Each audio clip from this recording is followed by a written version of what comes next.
Norwich Castle, a prison story. As you visit Norwich Castle today, we hope you find it a welcoming place. But for most of its history, this building has been a prison. Gradually, from the 13th century, the vast complex of buildings and defensive structures which had formed part of the Norman castle disappeared.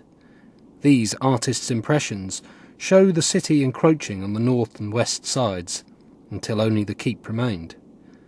Increasingly used as a prison, it ultimately became the home of the Norfolk County Jail.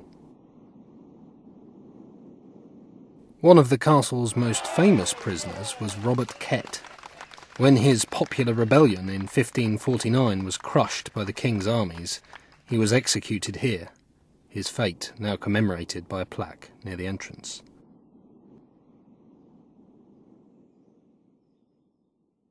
There were few major changes in the running of the jail until the late 18th century, when it was visited by leading prison reformer John Howard. He was especially shocked by the dungeon, in which has been sometimes an inch or two of water. John Howard's report prompted local magistrates to bring in renowned architect Sir John Soane to alter the building to improve conditions. By 1794, Soane had remodelled the inside of the keep, inserting cell blocks around a central yard which was open to the sky. He also added a new building on the side of the keep to accommodate more prisoners.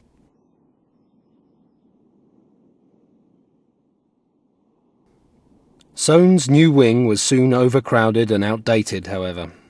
In 1822, it was replaced by a new jail, designed by local architect William Wilkins. As you can see here, and on the 3D model behind you, it had 3 cell blocks radiating from a centrally placed jailer's house.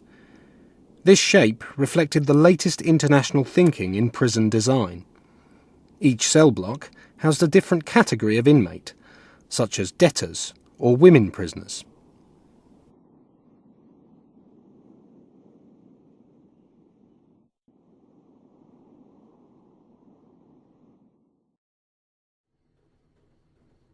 Near the jail entrance was the corn mill, powered by prisoners walking treadmills. This was a gruelling task, and many prisoners fainted during a long session on the wheel. The corn was sold to local bakers, one of several money-making products of the prison.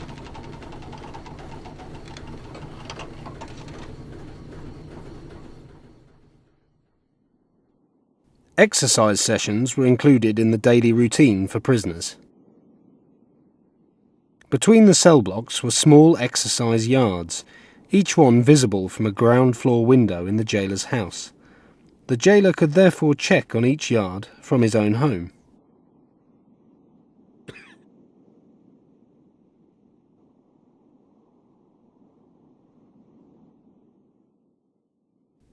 The jailer could also see into the day rooms in each cell block. Here, prisoners were kept occupied at all times with hard, repetitive work tasks.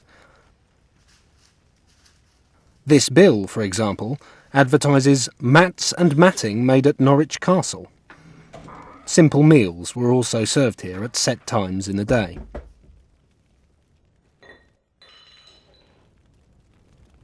The day room shown here is near the felons' cells.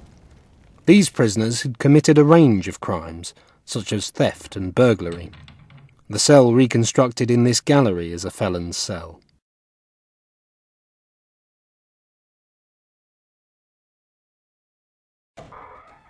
Not all prison cells were quite so narrow and small. This debtor's cell is substantially larger, with a fireplace. Here you can see the elderly former solicitor William Cole, who was imprisoned in Norwich Castle for bankruptcy in 1830, and lived here for 16 years until his death.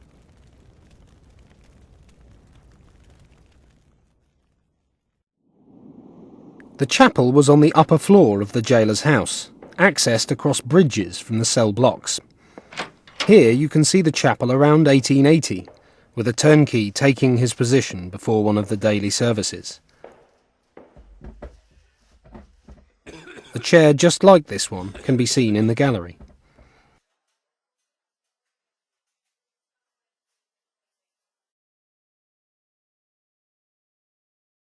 The prisoners we know most about are the murderers. James Rush was the most notorious.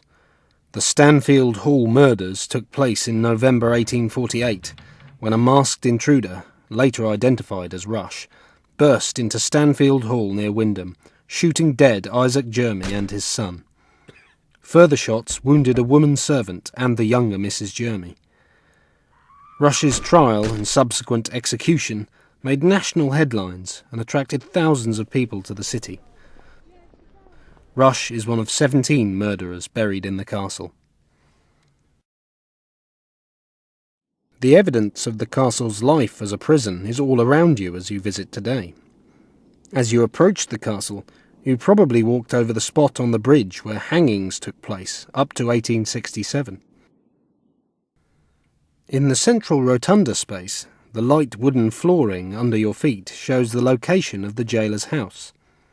The Boudica Gallery, temporary exhibition galleries and natural history gallery were all created out of the original main cell blocks. When you stand in the keep now, it is hard to imagine that this space was once open to the sky, with a cell block hiding most of the Norman walls. The roof, giant arches and fine balcony you can see now were added when the prison was converted to a museum in the late 1880s. In 1887, the Norfolk County Jail was moved to a new location on Mousehold Heath, where it remains.